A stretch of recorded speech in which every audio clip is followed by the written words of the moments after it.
So we're working in black and white here. There's a few materials I'm using. This high flow acrylic paint.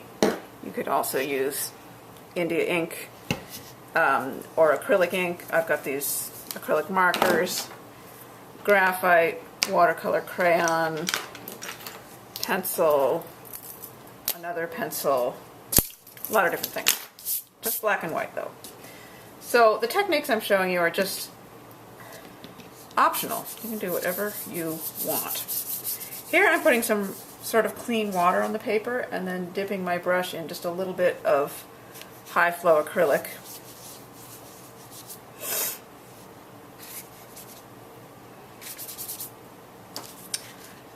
And I could let that dry, or I could make the next mark, which is, in this case, graphite. This is non-water soluble graphite, I'm pretty sure. Yeah, it's not spreading too much. Okay. Here's another one I'll do in the same manner. This time let me just try a little bit of India ink. Okay, so this is India ink. Spreads a little different. This India ink has a slightly warm hue, kind of a warm tinge compared to the high flow acrylic I was using.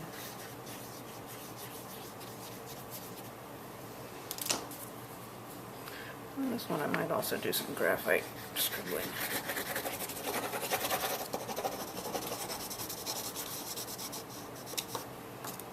Let that one dry. So I'm going to take straight India ink.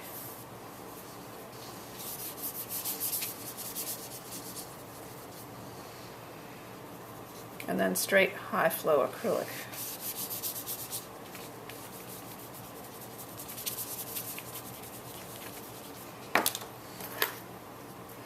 So that's high flow acrylic, this is India ink. We'll see what those look like when they're dry.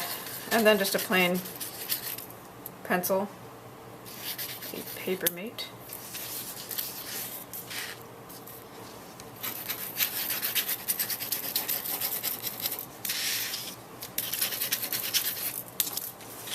Let that dry.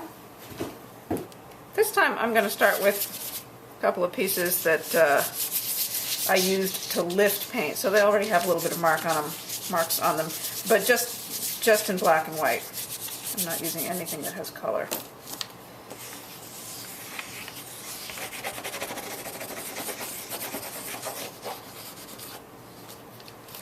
I could also just use some of my regular black matte acrylic paint. And I've watered that down a little so it flows nicely. Again, that's just an option, it's not a necessity.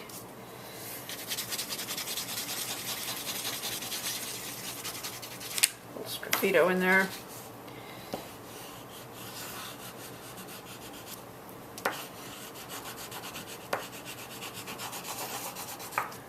Layering of marks. Oh, this one it looks like I've already played with it a little bit. Just doing these lines.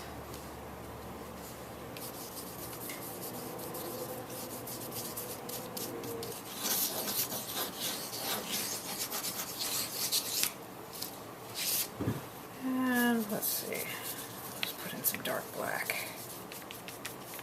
Now at this point I am not trying to finish these or resolve them or even make them better. I'm just taking them from what's originally on the page, which is sort of accidental because these are just pieces of paper I used to blot paint on other pieces.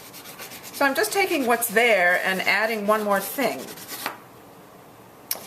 And then they'll go somewhere else after that. So I'm not that concerned. I'm just getting some different marks down.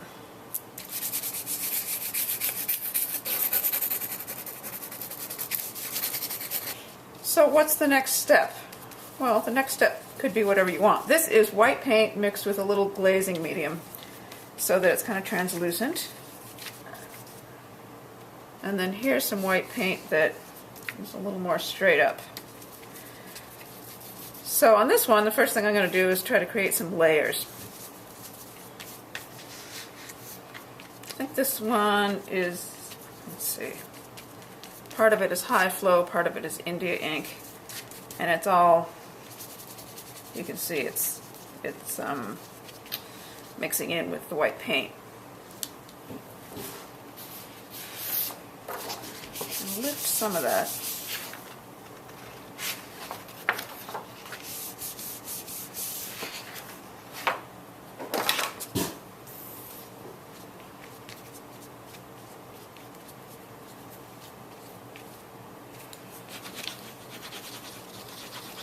There, make a few marks there through the paint. Let that dry. On this one, I'm going to start by making a few more lines.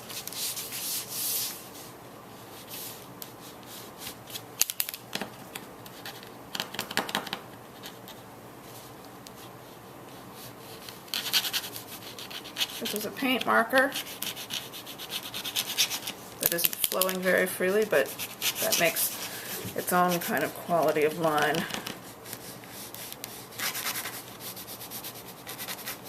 And what we're after here generally is a variety of mark making.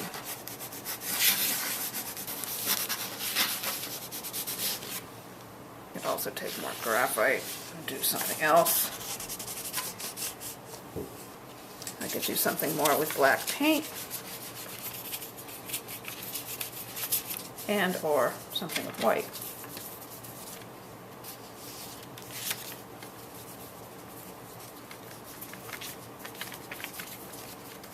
Now I don't want my white to mix with the black too much, or I'm going to end up with all of this kind of neutral gray. So I'm being pretty careful about how much I let the white and black mix before drying. So once I let it dry, then I can put white over black and it won't mix, and vice versa. All that done for that layer. This one I might just add some more marks of a different variety with my pencil.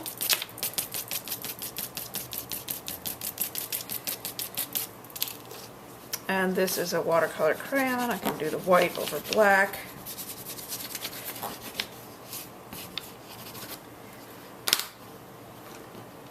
Black watercolor crayon. Different kind of mark.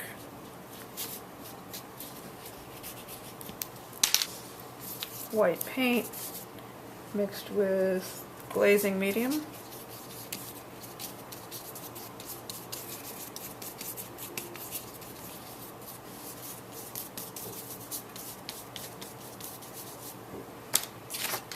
Move on. So at some point during the making of your drawings, you may want to just put a coat of matte medium over it. Doesn't have to be just when it's finished, but at some point, just to give the paper a little more body. And then if you've used watercolor crayon, as I have here, the white, it will fix that so it doesn't smear with subsequent layers of paint.